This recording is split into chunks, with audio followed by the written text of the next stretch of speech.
It's time for sport, and we're going into the weekend. That means lots of matches. Doesn't that mean? Isn't that yes, the case? That's the case. Are about lots of matches across the world. All right.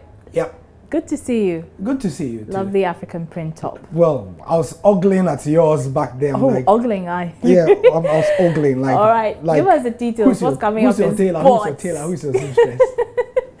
I'll tell you later, but tell us what's coming in sports. Right, I will tell you, and thank you for joining us on the Sports on Pulse. I'm Gary L. Smith. We begin with Neelanthe van der Poy, the Youth and Sports Minister, who has revealed to Joy Sports that the sports bill, which was recently passed in Parliament, has captured the various facets of sports funding.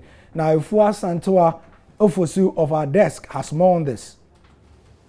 The sports bill, which was passed into law last month, will help establish the National Sports Commission to provide for the development, promotion and management of amateur and professional sports, and also to enable the country operate its sports in conformity with international law practices. Neelanthe van der Poy tells Joy Sports he's yet to hear any member of the opposition criticizing the sports bill. The sports minister further adds the sports bill does not capture everything necessary for sports development in Ghana, but has captured the various funding regimes for sports development.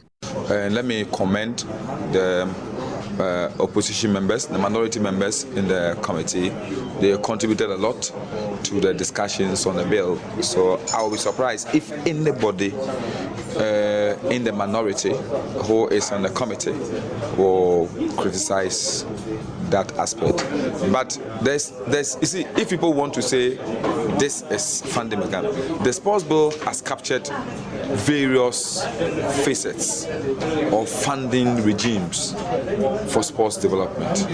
He's talked about giving the National Sports Council the opportunity to raise funds through public-private partnership, through sponsorships and other sources.